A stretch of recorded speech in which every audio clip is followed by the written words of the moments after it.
रोम की वार्ता को लेकर बड़ी खबर। रोम मीटिंग में ईरान को सता रहा है डर। इस्राइल की यूएस से मांग है लीबिया मॉडल पर बात हो। ये हम आपको बताएंगे आखिर ये बात क्यों की गई है। लीबिया मॉडल की तरह ईरान की ताकत को खोना नहीं चाहता है।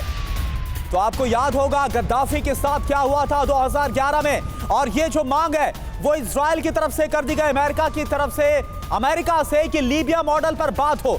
अब ऐसे में जाहिर सी बात है, क्या आयतुल्लाह खामनेई अगर इस मॉडल पर बात होगी तो क्या वो तैयार होंगे, क्योंकि उन्होंने हश्र गद्दाफी का देखा था क्या हुआ था। तो आप देखिए ईरान को किस बात का डर है, इस्राइल ने क्या मांग कर डाली है, लीबिया मॉडल क्या है, क्यों इसकी वकालत की जा रही है, क्या ऐसे में आयतुल्लाह खामनेई को अब डर सताएगा संपूर्ण विनाश का। आप देखिए, मैं आपको बता दूं ईरान को किस बात का डर है। लीबिया मॉडल क्या है। 1990 में लीबिया ने परमाणु कार्यक्रम शुरू करने की कोशिश की थी। एक एक करके फटाफट ये पॉइंटर्स आपको बता रहे हैं। अमेरिका ने लीबिया पर कई सैंक्शंस लगा दिए, कई प्रतिबंध लगा दिए थे। इसके बाद क्या हुआ, जो इस्राइल की तरफ से मांग की जा रही लीबिया मॉडल का जिक्र किया जा रहा है, दबाव में आकर साल 2003 में गद्दाफी ने अमेरिका से समझौता कर लिया था। न्यूक्लियर समझौता, न्यूक्लियर डील जो है वो साइन कर ली गई थी। लीबिया ने समझौते के तहत अपने तमाम जो परमाणु है और रासायनिक कार्यक्रम है उसको खत्म कर दिया था। और इस बार अमेरिका यही चाहता है कि ईरान भी डिसमेंटल कर दे सब कुछ। परमाणु कार्यक्रम खत्म होते ही आगे क्या हुआ, 2011 में लीबियाई विद्रोहियों ने, जो मिलिशिया ग्रुप है, उन्होंने मुअम्मर गद्दाफी की हत्या कर ली थी। अक्टूबर 2011 में क्या हुआ था ये सब कुछ आपने देखा था। और जाहिर सी बात है वो हश्र, वो तमाम जो बातें हैं वो आयतुल्लाह खामनेई ने देखी, उन्हें पता है। और जाहिर सी बात है कि अगर इस मॉडल पर कुछ आगे बढ़ते हैं इस्राइल या फिर अमेरिका, तो क्या वाकई में आगे कुछ पॉजिटिव हो पाएगा। हमारे साथ सचदेवा सर है। सचदेवा सर, क्या वाकई में जो इस इस्राइल की तरफ से लीबिया मॉडल की बात की गई है, आयतुल्लाह खामनेई कहीं से भी चाहेंगे 1% कि कुछ वैसा ही ईरान के साथ हो? इजराइल तो कम से कम यही चाहेगा। हाँ। लेकिन इसकी संभावना बहुत कम है। हाँ। क्योंकि ईरान ने इस मांग को ठुकरा दिया है। हाँ। तेहरान टाइम्स में एक बड़ा आर्टिकल इस बारे में छप चुका है जिसमें कि उन्होंने गद्दाफी के साथ जो हश्र हुआ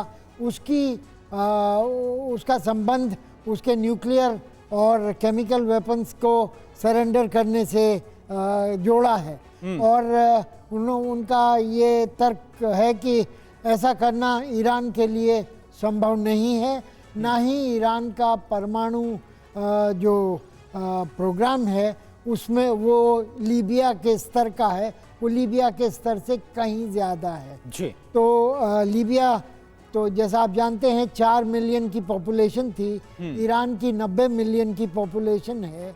और ईरान के ऊपर जो सैंक्शंस है जिसका आपने जिक्र किया वो लीबिया पर नहीं थे उस समय। ठीक है। दूसरी तरफ मैं ये कहना चाहूँगा कि इस समय काफ़ी निगोशिएशंस का फॉग है, ठीक है, धुंध है। बिल्कुल। और वो धुंध आज काफी हद तक क्या छटती हुई नजर आएगी, ये बड़ा सवाल। लेकिन मनीष, मैं आपसे जानना चाहूंगा, जो कुछ लीबिया में हुआ, जो गद्दाफी के साथ हुआ, आयतुल्लाह खामनेई क्या इजराइल की इस मांग को देखते हुए वो कहीं से भी चाहेंगे कि उनके न्यूक्लियर प्रोग्राम का भी वही हश्र हो और आगे चलकर कहीं उनका भी वही हश्र ना हो जाए जो लीबिया में हुआ था? बिल्कुल। देखिए, जैसा कि महेश सचदेवा सर बता भी रहे थे आपको, दरअसल ईरान की तो यही आशंका है, ईरान का कहना भी यही है। वहीं दूसरी तरफ आप देखिए तो जिस तरीके से कुछ दिन पहले इजराइल के प्रधानमंत्री और ट्रंप की मीटिंग हुई और उसमें इजराइल ने यही कहा कि अगर ईरान के साथ बातचीत करनी है तो फिर लीबिया स्टाइल में बातचीत हो। लीबिया स्टाइल में बातचीत का मतलब यह है कि पहले ईरान के जितने भी परमाणु भंडार हैं उनको खत्म करो, फिर उसके बाद उसके मिसाइल को खत्म करो, और फिर जो कुछ बचा खुचा हथियार है वो अमेरिका अपने घर लेकर चले जाए। और जब ईरान पूरी तरह निहत्था हो जाएगा उसके बाद उसके घर में गृह युद्ध फैला दो, और जिसके बाद जैसे गद्दाफी मारा गया वैसे ही आयतुल्लाह खामनेई भी मारे जाएं। कम से कम ईरान के रिजीम को यही लगता है। अब ऐसे में ईरान आज की बातचीत में अपने सारे परमाणु भंडार कैसे सौंप दे? अगर वो सौंप देता है तो कल के दिन में ईरान की सुरक्षा की गारंटी कौन लेगा?